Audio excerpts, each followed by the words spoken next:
We should be the reconstructionists.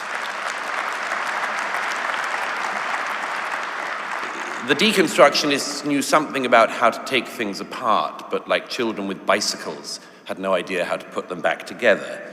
So it'll be the job of people like those in this room to try to put that civilization back together, and I'm delighted that that's one of the things that we're gathered here to do.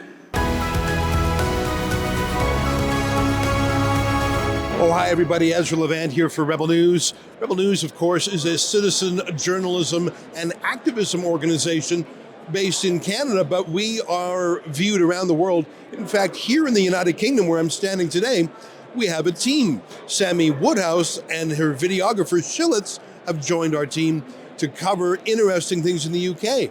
One of the interesting things is this conference that I'm at. It's called ARC, which I think stands for the Alliance of Responsible Citizens.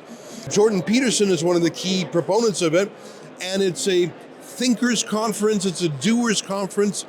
I think one of its ambitions is to become a freedom-oriented counterweight to the World Economic Forum. I'm in the middle of an exhibition room, sort of a trade fair attached to the conference where there's over a dozen freedom-oriented NGOs, GB News and The Spectator, two freedom-oriented media companies. There's universities here. There's Toby Young's Free Speech Union. It's, I'd say, the largest freedom gathering in the UK. In fact, the very first speaker was the leader of the opposition here in the UK, Kemi Badenoch. Here's a quick slice of her speech. In order to fix things, we need to know what went wrong. I believe that loopholes in liberalism have been found and easily exploited. We have been hacked. Rule of law is what built so much of the West. It is in the corruption of the rule of law itself that we see where the problems begin. The most extraordinary example is how the European Convention on Human Rights, designed to stop the persecution of individuals by the state, is now weaponized by those who wish to erode our national identity and border security.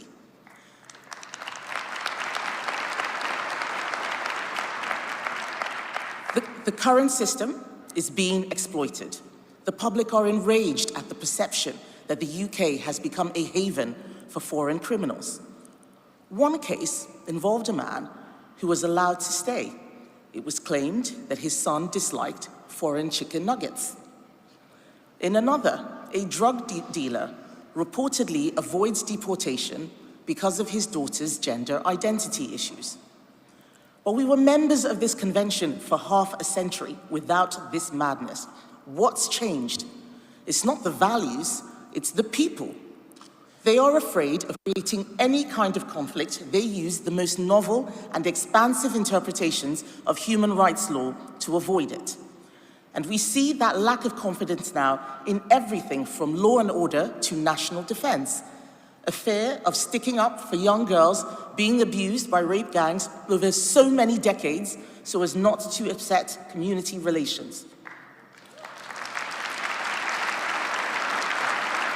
Well, Kemi was in government for 14 years, so some conservative critics would say, why didn't you implement those freedom ideas when you were on the inside? Someone who would say that is Nigel Farage. He's the leader of the Reform Party UK. Even though they only have a half a dozen or less MPs, believe it or not, they're leading in all recent opinion polls. Here's a slice of Nigel.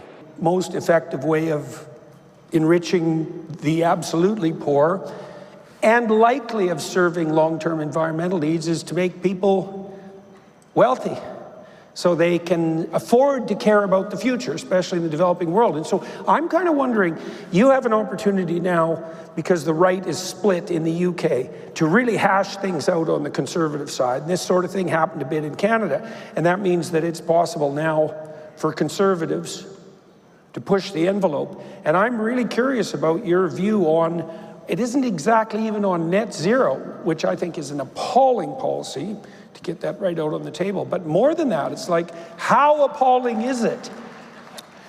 Good morning, everybody. Yeah. Yeah. Old-fashioned upbringing, couldn't help it. First things first, the right is not split in this country. The Conservative Party is not on the right in any measurable way. 14 years that brought us the highest tax burdens since 1947, 14 years that saw mass immigration, legal mass immigration on a scale hitherto never even dreamt of, 14 years that saw illegal immigration, small boats crossing the channel, and the government completely incapable of dealing with it because they couldn't face up to what membership of the European Convention on Human Rights was all about. And 14 years that saw net zero enshrined into law by a Conservative government and Boris Johnson, Theresa May, as evangelical about net zero as the current Ed Miliband. We take the view that if we're going to be using gas, if we're going to be using oil in this country till 2050, and even the most zealous net zero types accept we'll be using these commodities for years to come, our view is if we're going to be using them, we may as well produce them ourselves in our own country and genuinely become energy independent. And our platform is to reindustrialize Britain. We've closed down our steel industry. You know, we think closing down a steel industry is good because it means our national CO2 output is down. And all that happens is the plant closes in Redcar, the plant closes in South Wales, it reopens in India under lower environmental standards, and then the steel is shipped back to us. So let's produce all the stuff we need in this country. Let's become not just energy independent, we could actually become an energy exporter. Right now, every day we import 10 to 15% of our electricity, and our industrial energy prices are between 4 and 6 times higher than America. Not only that, but everybody out there, and of course this hurts the poor more than anybody, we've had 20% subsidies on domestic electricity bills going on now for the best part of 2 decades. And it's a truth that no one dares tell. So look, net zero is a complete and utter disaster. If you want to have energy production that is very, very low in carbon output, there is only one way ahead. That is small, modular, nuclear reactors, dozens of them all over the country. It's the only way forward. Okay. Well, it's the only way forward. And you know, if you look at the way the Far East produces nuclear energy, we can do it a damn sight cheaper than we've ever done it before. Okay. Well, that warms a Canadian's heart. Well, those are partisan politicians, but there are people here who are outside partisan politics. They're more philosophers, thinkers, scholars, academics. And there's about 4,000 people gathered here at this massive East London Conference Centre. I'm told about a third of them are American, about the same number of Brits. My own guess is that there's about 150 Canadians, and then there's people from Australia, pretty serious contingent. And then there's folks from the continent. I met people from Germany, France, Switzerland. I really think this is destined to become an annual conservative, freedom-oriented conference. I say conservative, but I would expand it beyond that. There's some people here who are interested in religion. There's people who would call themselves probably more libertarian. I don't know, I find it interesting because it's still very nascent. The first gathering was only a year and a half ago, so they're still sort of figuring out themselves. I think the state of freedom in the UK, it's a little bit complex. In some ways, things are much worse than they are in Canada. Our Online Harms Act was vaporized when Justin Trudeau dissolved Parliament. But here, they have a de facto Online Harms Act. Every year in the United Kingdom, thousands of people are arrested for what they call non-crime hate incidents for posts they make on Facebook. Anyways, I want to just we'll show you while I'm talking, some of these booths here at the exhibition here, sort of a trade show. And we'll show you some clips from some of the more interesting speakers. My favorites, of course, are the one who talk about the deep civilization divides, like Douglas Murray and Ayaan Hirsi Ali, both of whom spoke here. Let me give you a taste of their comments. So good to see all of you here, and thank you to the organizers of ARC for inviting me.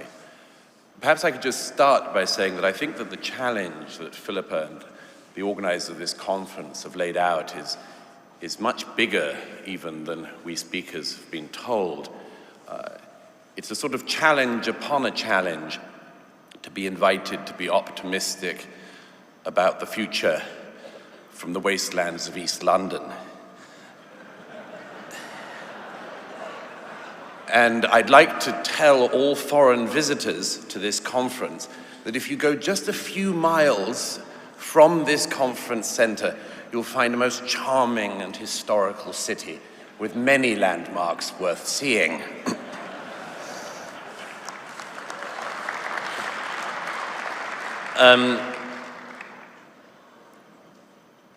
One of the questions, I think, that all ages ask themselves is, what do they call the age that they are in? Almost every age has had this question.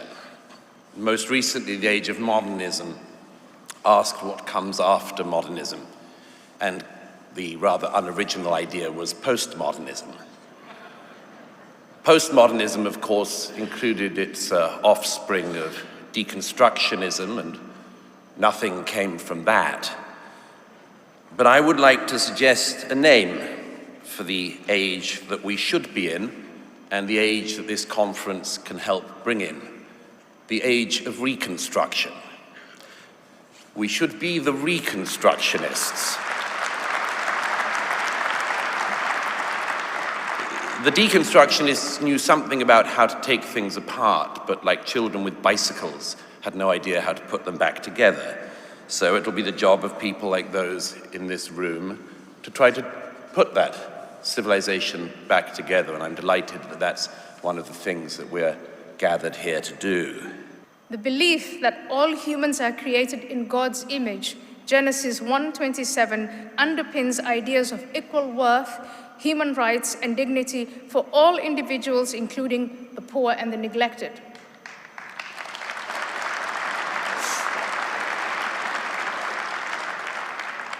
Biblical teachings such as love your neighbor as yourself, Leviticus 19:18, emphasizes care for others and fairness in governance. The Bible's distinction between God's sovereignty and earthly authority, Matthew 22:21, influenced the Western principle that the state should not overreach into matters of faith and conscience. Biblical ethics stress that rulers and citizens are accountable to a higher moral law, ensuring that government acts justly and protects the vulnerable, Romans 13:3-4. These principles collectively shaped Western values like democracy, human rights, and constitutional government. That is why my message to you today, and the message of Courage.media, is to stress that responsible citizenship in the West is inseparable from Christian morality. Hey, one more reason I came over here. Jordan Peterson, by the way, is a real leader of this event. He gave a speech, he's on panels, and I think that's wonderful. I think he's truly Canada's leading public intellectual, and that just drives all the failed left-wing professors kooky. It drives them mad that a conservative opinion leader like Jordan Peterson is as successful as he is, while they toil away at some second-rate Canadian university, pumping their woke Marxism into young minds. It's good to be here with the 150 Canadians. It's good to see the speeches and to see some sort of collective, I guess as collective as conservatives can be. Oh, hi, it's Ezra Levant here in Toronto with an important message because we need your help. Independent journalism in Canada is under attack. Government censors, big tech deplatformers, and and the dying legacy media are all working together to maintain exclusive control on the information you receive. They don't want you to hear other voices like ours, and they really don't want you to be informed and to think for yourself. That's why the work we do here at Rebel News is so important. Our on-the-ground reporting, independent news shows, and special content you won't find anywhere else. It's all designed to give you trustworthy information and alternative viewpoints so you can decide for yourself. We don't get government money, and we are not owned by some big global conglomerate. We're funded by people just like you, so please support independent journalism and help us continue our work by subscribing and becoming a Rebel News Plus member today, right here on the page. Go to rebelnewsplus.com.